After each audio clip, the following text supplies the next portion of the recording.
Friends ವಿಡಿಯೋನ skip ಮಾಡೋಕೆ ಹೋಗ್ಬಿಡಿ. ವಿಡಿಯೋ ಸ್ಕಿಪ್ ಮಾಡಿದೆ ನೋಡಿ.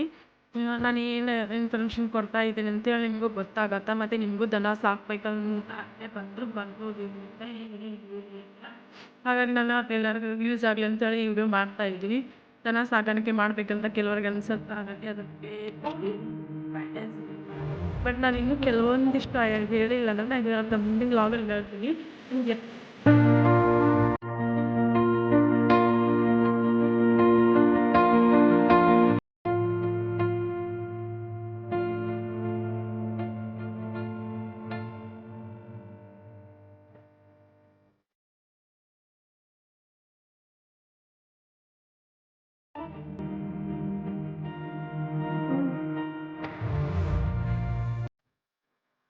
ಹಾಯ್ ಫ್ರೆಂಡ್ಸ್, ಎಲ್ಲರೂ ಹೇಗಿದ್ದೀರಾ? ನಾನು ಇವತ್ತು ಹಸು ಸಾಕಾಣಿಕೆ ಬಗ್ಗೆ ಮಾತಾಡ್ತಾ ಇದ್ದೀನಿ. ಹಸು ಸಾಕಾಣಿಕೆ ಮಾಡುವುದರಿಂದ ಎಷ್ಟೆಲ್ಲ ಲಾಭಗಳು ಅದಾವೆ ಅಂತೇಳಿ ನಾನು ಇವತ್ತು ನಿಮ್ಗೆ ತಿಳಿಸ್ಕೊಡ್ತೀನಿ. ನಾನು ದನ ಮೇಯಿಸ್ತಾ ಇದ್ದೆ, ದನ ಮೇಯಿಸ್ತಾನೆ ವಿಡಿಯೋ ಮಾಡಿದ್ರೆ ಆಯ್ತು ಅಂತೇಳಿ ನಾನು ಮಾಡ್ತಾ ಇದ್ದೀನಿ. ಮತ್ತು ಫ್ರೆಂಡ್ಸ್, ಮಳೆ ಬರ್ತಾ ಇದೆ ಸಣ್ಣಗೆ, ಹಾಗಾಗಿ ನಾನು ತಲೆಗೆ ಪ್ಲಾಸ್ಟಿಕ್ ಕವರ್ ಹಾಕ್ಕೊಂಡಿದ್ದೀನಿ. ತಲೆ ತೊಯ್ದು ಮತ್ತು ಶೀತ, ಕೆಮ್ಮು, ಜ್ವರ, ಗಂಟಲು ನೋವು ಇದು ಎಲ್ಲವೂ ಬರುತ್ತೆ. ಈ ವಾತಾವರಣ ಚೇಂಜ್ ಐತಲ್ವ, ಇವಾಗಿನ ಟೈಮಲ್ಲಿ ಸಹಜ ಮಳೆಗಾಲದಲ್ಲಿ ಬರೋದು. ಮತ್ತು ಇವಾಗಿನ ಟೈಮ್ನಲ್ಲಿ ನಾವು ಭಾಳ ಅಂದ್ರೆ ಭಾಳ ಹುಷಾರಾಗಿರಬೇಕು. ಸ್ವಲ್ಪ ಏನಾದರೂ ಹುಷಾರು ತಪ್ಪಿದರೆ ಹಾಸ್ಪಿಟಲ್ ಸಹಿತ ಹೋಗೋ ಆಗಿಲ್ಲ, ಅಂಥ ಪರಿಸ್ಥಿತಿ ಐತಿ. ಹಾಗಾಗಿ ನಾವು ಹುಷಾರಾಗೇ ಇರಬೇಕು. ಮಳೆ ಬರ್ತಾ ಇತ್ತು, ನಿಮ್ಗೆ ವಿಡಿಯೋದಲ್ಲಿ ನಿಮ್ಗೆ ಮಳೆ ಹನಿ ಕಾಣಿಸ್ತಾ ಇಲ್ಲ. ಮತ್ತು ನಾನಿವಾಗ ಹಸುಗಳ ಸಾಕಾಣಿಕೆ ಬಗ್ಗೆ ನಿಮ್ಗೆ ಮಾಹಿತಿ ಕೊಡ್ತೀನಿ, ನೀವು ನೋಡ್ಕೊಂಬರ್ರಿ ಯಾವ ರೀತಿ ಐತೆ ಅಂತೇಳಿ. ಅದಕ್ಕಿಂತ ಮೊದಲು ಯಾರೆಲ್ಲ ನನ್ನ ಚಾನಲ್ ನೋಡ್ತಾ ಇದ್ದೀರಾ, ಪ್ಲೀಸ್ ಸಬ್ಸ್ಕ್ರೈಬ್ ಮಾಡಿ, ಸಪೋರ್ಟ್ ಮಾಡಿ. ನನಗೆ ಇಷ್ಟ ಆದರೆ ಲೈಕ್ ಮಾಡಿ, ಕಮೆಂಟ್ ಮಾಡಿ. ಜಾಸ್ತಿ ಇಷ್ಟ ಆದರೆ ನಿಮ್ಮ ಫ್ರೆಂಡ್ಸು ಮತ್ತು ಫ್ಯಾಮ್ಲಿ ಜೊತೆ ಶೇರ್ ಮಾಡೋದ್ರ ಮೂಲಕ ನಂಗೆ ಸಪೋರ್ಟ್ ಮಾಡಿ ಫ್ರೆಂಡ್ಸ್. ಹಸುಗಳ ಸಾಕಾಣಿಕೆ ನಾವು ಮಾಡೋದರಿಂದ ನಮ್ಗೆ ಲಾಭ ಅಂತೂ ಐತಿ, ಲಾಸ್ ಅಂತೂ ಯಾವತ್ತೂ ಆಗಲ್ಲ. ಹಸು ಸಾಕಾಣಿಕೆ ಮಾಡೋದರಿಂದ ನಾವು ಹಸುವನ್ನು ಗೋಮಾತೆಯಿಂದ ಪೂಜಿಸಲ್ಪಡ್ತೇವೆ. ಹಸುವನ್ನು ದೇವರ ಸ್ಥಾನದಲ್ಲಿ ನಾವು ಇಟ್ಟಿದ್ದೇವೆ. ಹಾಗಾಗಿ ಇವಾಗ ನೀವು ಹಸು ಸಾಕಾಣಿಕೆ ಏನಾದರೂ ಮಾಡಬೇಕಂತ ಅಂದ್ಕೊಂಡಿದ್ರೆ, ಒಂದು ಹಸು ಅಥವಾ 2 ಹಸು ಮಾತ್ರ ತೊಗೊಂಬನ್ನಿ. ನೀವು ಸ್ಟಾರ್ಟಿಂಗ್ ಸಾಕಾಣಿಕೆ ಮಾಡಬೇಕಂತ ಅಂದ್ಕೊಂಡಿದ್ರೆ ಅದರ ಅನುಭವ ಅಂದ್ರೆ ನೀವು ಅದನ್ನು ಆರೈಕೆ ಮಾಡ್ತೀರಲ್ಲ, ಅವಾಗ ನಿಮ್ಗೆ ಅನುಭವ ಜಾಸ್ತಿ ಆಗತ್ತೆ. ನಾವು ಅದನ್ನು ಯಾವ ರೀತಿ ನೋಡ್ಕೋಬೇಕು, ಯಾವ ರೀತಿ ಇಲ್ಲ ಅಂತೇಳಿ ಅವಾಗ ನಿಮ್ಗೆ ಅನುಭವ ಆದಿಂದ ಜಾಸ್ತಿ ಹಸುಗಳನ್ನ ತೊಗೊಂಬನ್ನಿ.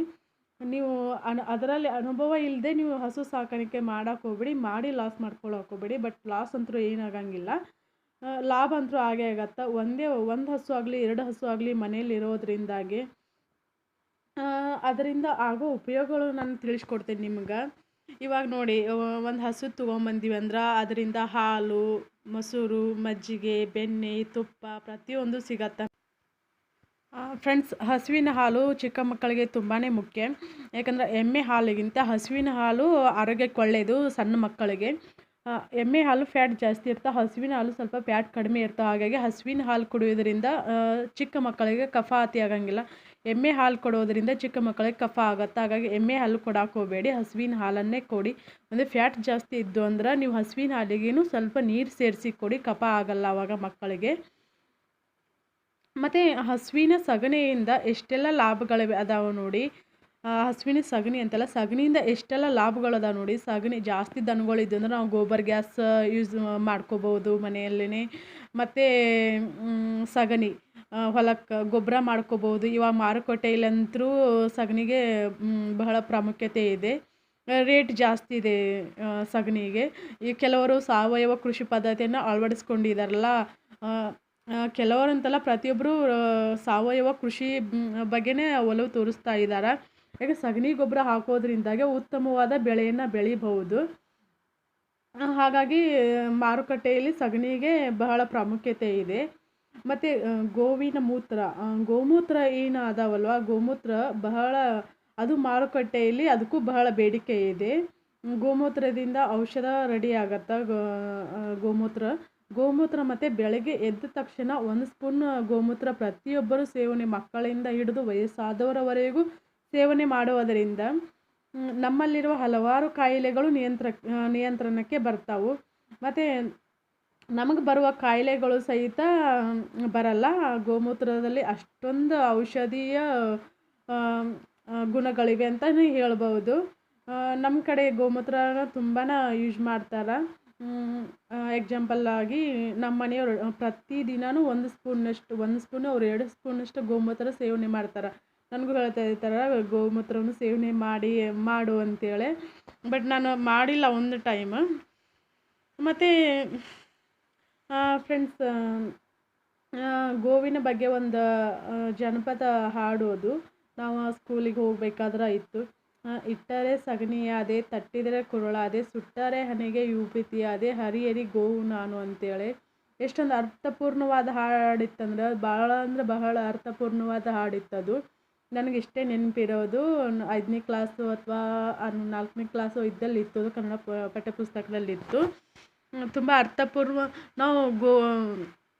ನಾವು ಹಸುವನ್ನು ಗೋಮಾತೆ ಎಂದು ಪೂಜಿಸ್ತೀವಿ. ಇವಾಗ ಗೃಹ ಪ್ರವೇಶ ಮಾಡಬೇಕಾದ್ರೆ ನಮ್ಗೆ ಗೋವು ಬೇಕೇ ಬೇಕು. ಗೋವಿಲ್ಲದೆ ನಾವು ಗೃಹ ಪ್ರವೇಶ ಅಂತೂ ಮಾಡೋದೇ ಇಲ್ಲ. ಸಿಟಿಲಿರಲಿ ಹಳ್ಳಿಲಿರಲಿ ಎಲ್ಲೋ ಇದ್ರೂ ನಮ್ಗೆ ಗೃಹ ಪ್ರವೇಶಕ್ಕೆ ಗೋಮಾತೆ ಅಂತೂ ಬೇಕೇ ಬೇಕು. ಗೋಮಾತೆ ಇಲ್ಲದೆ ನಾವು ಗೃಹ ಪ್ರವೇಶ ಅಂತೂ ಮಾಡೋಂಗಿಲ್ಲ. ಹಾಗಾಗಿ ಹಸು ಸಾಕಾಣಿಕೆ ಮಾಡೋದರಿಂದ ಹಲವಾರು ಲಾಭಗಳಿವೆ. ನಾವು ಮುಂಜಾನೆ ಟೈಮ್ ಹಾಲನ್ನು ಮಾರಾಟ ಮಾಡ್ಬೋದು, ಡೈರಿಗೆ ಹಾಕ್ಬೋದು, ಅಥವಾ ಅಕ್ಕಪಕ್ಕ ಮನೆಯವರು ತಗೊಳ್ಳೋ ಹಂಗಿದ್ರೆ ಅಲ್ಲಿ ಕೊಡ್ಬೋದು. ಹೀಗಾಗಿ ಮತ್ತು ಸಾಯಂಕಾಲದ ಹಾಲು ಅಷ್ಟೇ ನಾವು ಮನೆಗೆ ಇಟ್ಕೊಂಡ್ರು, ಮನೇಲಿ ಜಾಸ್ತಿ ಜನ ಇದ್ರೂ ಸಾಯಂಕಾಲದ ಹಾಲು ಇಟ್ಕೊಂಡ್ರು ಅದರಿಂದ ಮಜ್ಜಿಗೆನೂ ಸಿಗತ್ತೆ, ಬೆಣ್ಣೆ ಸಿಗತ್ತೆ, ಮೊಸರು ಸಿಗತ್ತೆ, ತುಪ್ಪ ಪ್ರತಿಯೊಂದೂ ಸಿಗತ್ತೆ. ನಮ್ಮ ಮನೆಗೂ ಸಾಕಾಗುವಷ್ಟು ಹೈನಾಗತ್ತೆ. ಮತ್ತು ನಮ್ಗೆ ಮಾರಾಟ ಮಾಡೋಕ್ಕೂ ಆಗತ್ತೆ. ಅಷ್ಟೆಲ್ಲ ಲಾಭಗಳು ಅದಾವೆ ಹಸುವಿನಿಂದ. ನಾವು ಹಸು ಸಾಕಾಣಿಕೆ ಮಾಡೋದರಿಂದ ಲಾಸ್ ಅಂತೂ ಯಾವತ್ತೂ ಆಗಲ್ಲ ಫ್ರೆಂಡ್ಸ್. ನಿಮ್ಗೆ ಏನಾದರೂ ಈ ವಿಡಿಯೋ ನೋಡಿ ನಿಮ್ಗೆ ಹಸು ಸಾಕಾಣಿಕೆ ಮಾಡ್ಬೇಕಂತ ಖಂಡಿತ ಹಸು ಸಾಕಾಣಿಕೆ ಮಾಡಿ. ಲಾಸ್ ಅಂತೂ ಯಾವತ್ತೂ ಹೋಗಲ್ಲ, ಖಂಡಿತ ಲಾಭ ಆಗತ್ತೆ. ನಾನು 100% ಗ್ಯಾರಂಟಿ ಕೊಡ್ತೀನಿ. ಮತ್ತು ಫ್ರೆಂಡ್ಸ್, ಏನು ಗೊತ್ತಾ, ನಾವು ಹಸು ಸಾಕಾಣಿಕೆ ಮಾಡೋದರಿಂದ ಇದರಲ್ಲಿ ನಾವು ಜಾಸ್ತಿ ಖರ್ಚಂತ ಮಾಡಬೇಕಾಗೇನಿಲ್ಲ. ಜಮೀನಿದ್ದರೆ ಜಮೀನಲ್ಲಿ ಅದು ದನಗಳಿಗೆ ಹಾಕೋಕ್ಕಂತ ಒಂಥರ ಮೇವು ಬರುತ್ತೆ, ಅದನ್ನು ಹಚ್ಕೋಬೋದು. ಜಾಸ್ತಿ ನಾವು ಮಾರ್ಕೆಟಿಂದ ಇವಾಗ ನಮ್ಮ ಹೊಲದಲ್ಲಿ ಬೆಳೆಯುವಂಥ ಬೆಳೆನ ನಾವು ಹಿಟ್ಟು ಮಾಡಿಸಿ ದನಗಳಿಗೆ ಇಡ್ಬೋದು. ಇಷ್ಟೇ. ತುಂಬಾ ಲಾಭ ಐತಿ ದನಗಳ ಬಗ್ಗೆ ಹಸು ಸಾಕಾಣಿಕೆ ಮಾಡೋದ್ರಿಂದ. ಫ್ರೆಂಡ್ಸ್, ನಿಮ್ಗೆ ಈ ಲಾಗ್ ಇಷ್ಟ ಆಯ್ತು ಅಂತ ಅನ್ಕೋತೀನಿ. ಇಷ್ಟ ಆದ್ರೆ ಪ್ಲೀಸ್ ಲೈಕ್ ಮಾಡಿ, ಕಮೆಂಟ್ ಮಾಡಿ, ಮತ್ತು ನಿಮ್ಮ ಫ್ಯಾಮ್ಲಿ ಫ್ರೆಂಡ್ಸ್ ಜೊತೆ ಶೇರ್ ಮಾಡೋದ್ರ ಮೂಲಕ ನಂಗೆ ಸಪೋರ್ಟ್ ಮಾಡಿ. ನಾನು ಇವತ್ತಿನ ಲಾಗ್ ಇಲ್ಲಿಗೆ ಮುಗಿಸ್ತೇನೆ. ಮತ್ತು ಮುಂದಿನ ಲಾಗಲ್ಲಿ ಭೇಟಿ ಆಗ್ತೀನಿ. ಧನ್ಯವಾದಗಳು ಫ್ರೆಂಡ್ಸ್.